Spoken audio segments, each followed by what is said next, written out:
Okay.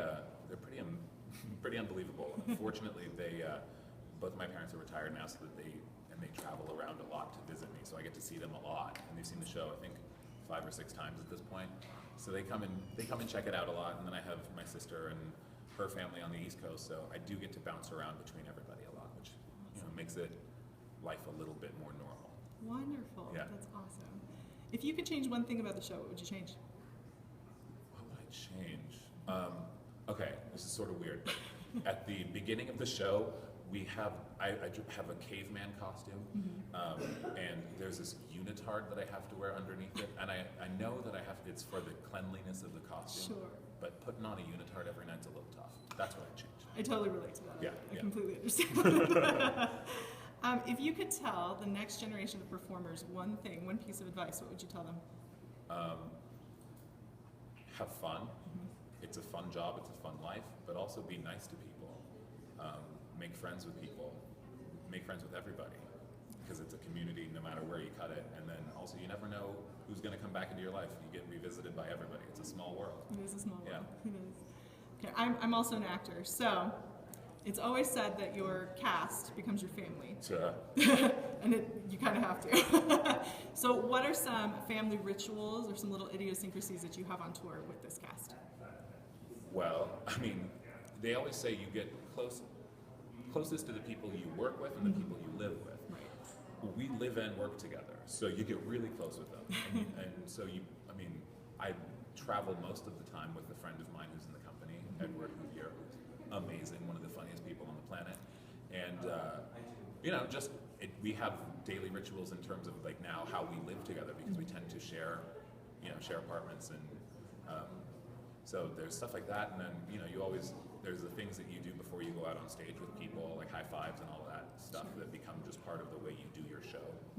It depends. Yeah. What's your process before a show? What's something that you do by yourself that gets you ready for a show?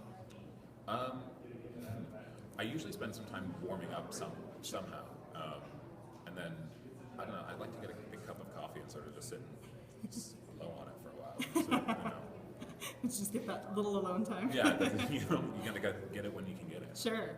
What's your dream role, or are you living your dream role? Oh God, well, that's a hard one. There are some really good ones. Sure. I really want to play Sweeney or Judge Turpin, and then I've got my eye out on Jafar and Frollo and those Very new nice. productions that are going on out there. Yeah, we'll see what happens in that Very camp. cool. What's the best advice you've ever received? Wow, that one. Say.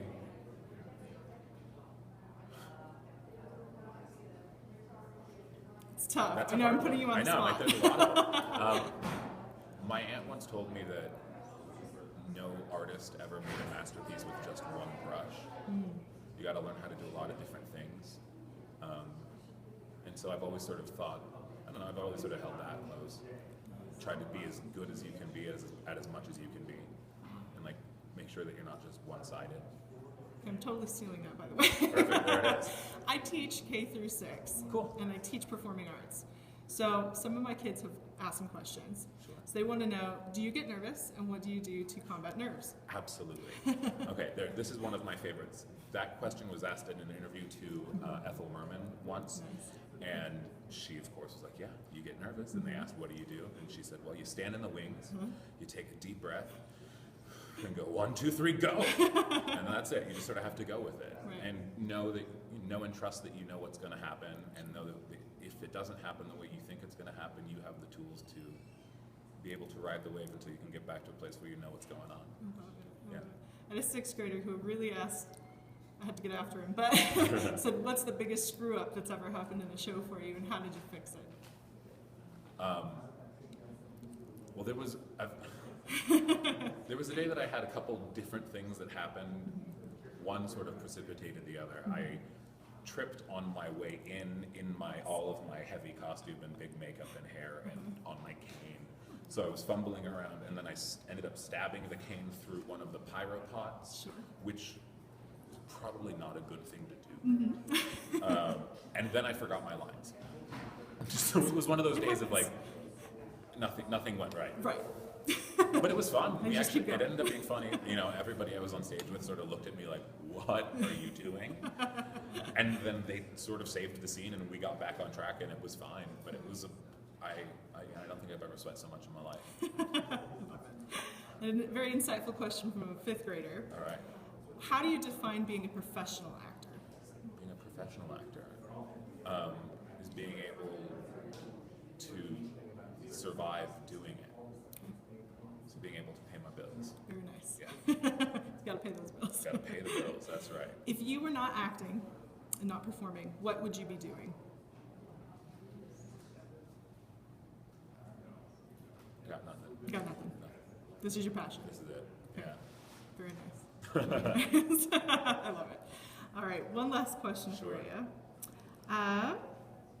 Trying to choose the best ones. I think I might have asked them all. What keeps the show fresh for you? I mean, it's different every night, no matter whether it's the audience changing from night to night, how they receive it, what they're feeling.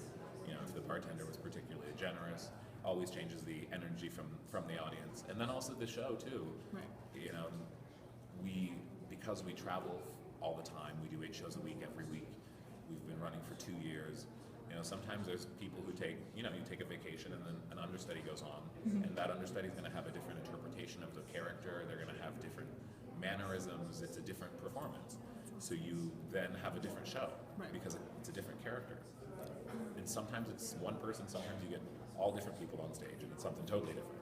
That's awesome. You know, it's a fun journey. Very cool. Will you mind saying hi to all of my students? They would Hi love guys. They would love to Keep see it that. up. Keep it up. I tell them that this is one of the hardest but more rewarding jobs. It's really in the hard, world. but it can happen. Hey. Hey. We're at Phantom. Who knew, What can right? you do? Well, thank you so much for your Of course. time.